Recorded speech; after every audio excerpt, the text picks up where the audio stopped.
오늘의 야구 브리핑 오야부. 안녕하세요, 강키입니다. KBO의 겨울, 이게 그냥 쉬는 시간이 아니에요. 오히려 다음 시즌 우승컵을 누가 가져갈지 결정짓는 각 팀의 아주 치열한 두뇌 싸움이 벌어지는 전쟁터죠.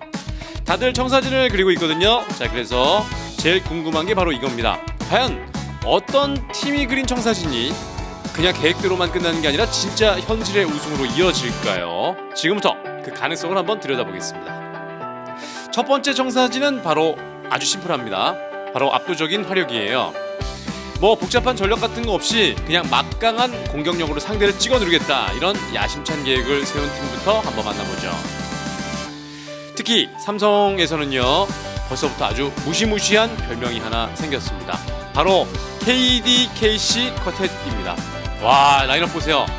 신의 거포 김영웅, KBO를 그냥 폭격해버린 디아즈, 그리고 꾸준함의 대명사 구자욱에다가 베테랑 클러치 히터 최영우까지 합류했습니다. 이 4명 그냥 홈런 숫자만 무서운 게 아니에요. 경기 흐름을 진짜 한순간에 뒤집어 버릴 수 있는 그런 파괴력이 있다는 게, 이게 진짜 무서운 거죠. 팬들 기대감은 말 다 했죠. 벌써부터 2000년대 초반 삼성 왕조를 이끌었던 전설의 이마양 트리오 있잖아요. 그 이름을 다시 꺼내면서 제2의 왕조가 시작되는 거 아니냐 하고 다들 꿈꾸고 있을 정도라니까요. 자, 삼성만 그런 게 아닙니다. 롯데자이언츠도 공격적인 꿈을 꾸고 있어요.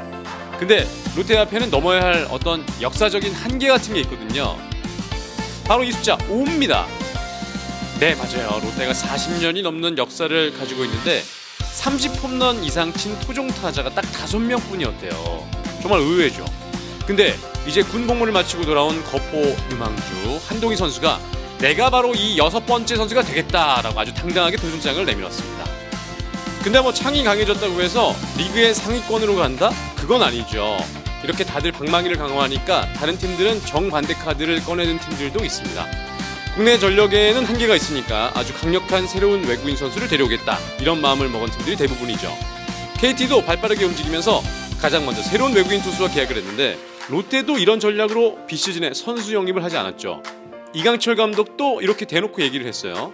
롯데 선수를 보니까 벌써 머리가 아프네라면서 이 정도면 영입 정말 잘했다는 인증 도장 받은 거나 마찬가지죠. 이강철 감독 머리를 지끈거리게 만든 장본인들이 바로 롯데의 새 원투펀치 로드리게스랑 비즐리입니다. 근데 이 선수들이 더 무서운 이유가 뭔지 아세요? 둘 다 KBO랑 스타일이 비슷한 일본 리그에서 경험을 하고 와서 아시아 야구에 적응이 됐다는 거예요. 적응? 문제 없다는 거죠. 이게 진짜 위협적인 겁니다. 자, 근데 롯데만 방패를 강화하고 있는 게 아니죠. SSG 랜더스가 우리도 질 수 없지 하면서 엄청난 카드를 준비했어요. 상대 타자들을 그냥 공포에 떨게 만들겠다는 무시무시한 좌완 트리오 카드입니다. 이 조합 보세요.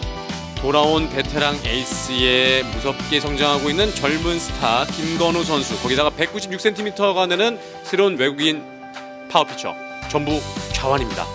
상대팀 감독들 이 3명을 상대하려면 타순 짜는 것부터 엄청 머리 아플 거예요. 자, 근데요, 그냥 좋은 선수들 막 모아놓는다고 우승하는 거 아니잖아요. 그래서 세 번째 청사진이 중요합니다. 바로 전략적인 퍼즐 맞추기, 최고의 선수들을 진짜 가장 빛낼 수 있는 자리에 딱딱 배치하는 이 영리한 승부수가 정말 필요하거든요. 한화의 스타 강백호 선수, 이 선수가 그동안 고정된 수비 포지션이 없어서 스트레스를 많이 받는다고 솔직하게 털어놓기도 했잖아요. 그런데 김경문 감독이 내가 이 퍼즐을 반드시 풀어주겠다 하고 나선 겁니다. 그래서 나온 해결책이 아주 명확한 3단계 계획이에요. 자, 첫째, 이제 포수는 그만.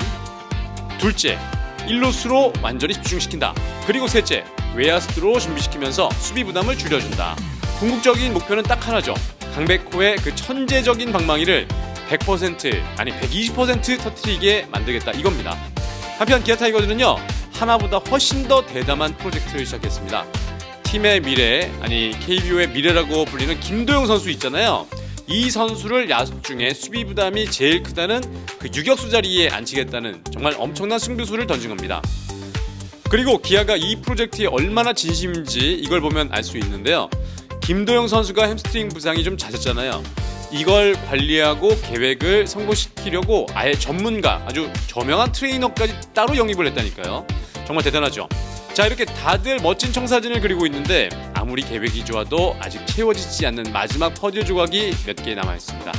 어쩌면 시즌 전체 판도를 그냥 확 뒤집어 버릴 수 있는 그런 큰 물음표들이죠.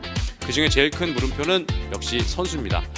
리그 최고의 교타자 중 한 명인 손아섭 선수 아직 팀을 찾지 못하고 있습니다. 이게 왜냐하면 높은 보상금 규정 때문에 다른 팀들이 선뜻 데려가지 못하는 거예요. 그래서 지금 선택지가 사실상 2개밖에 남지 않았습니다. 하나는 다른 팀이랑 복잡하게 사인 앤 트레이드를 하는 거고, 또 하나는 자존심을 좀 내려놓고 원래 있던 하나와 아주 낮은 금액으로 다시 함께하는 그런 모양새죠. 그리고 또 하나, 팬들을 계속 긴장하게 만드는 소식이 좀 있습니다. 결론이 났습니다. 기아가 투수 김범수 선수를 데려갔잖아요. 그 대가로 보상 선수, 어떤 선수를 데려오냐 정말 궁금했는데 드디어 마지막 3일째 발표가 됐습니다. 기아의 투수 양수호 선수로 결정이 됐습니다. 2025년 입단한 2년차 유망주, 아직 1군 무대에 데뷔하지 못한 양수호 선수로 결정이 됐어요. 다들 조마조마하고 기다리고 있었죠. 자, 이렇게 겨울 내내 각 팀들이 그려온 청사진들을 쭉 훑어봤습니다. 압도적인 힘, 철벽 투수력, 그리고 영리한 전략까지 저마다 다른 방식으로 우승이라는 같은 꿈을 꾸고 있는데요. 자, 이제 진짜 질문은 딱 하나 남았습니다. 이 종이 위에 그려진 완벽한 계획들 중에 과연 그라운드 위에서 진짜 실력으로 증명할 우승의 청사진은 과연 어떤 팀의 것이 될까요? 자, 스토브리그 이야기는 야구라에서 계속됩니다. 오늘도 좋아요, 구독 부탁드릴게요.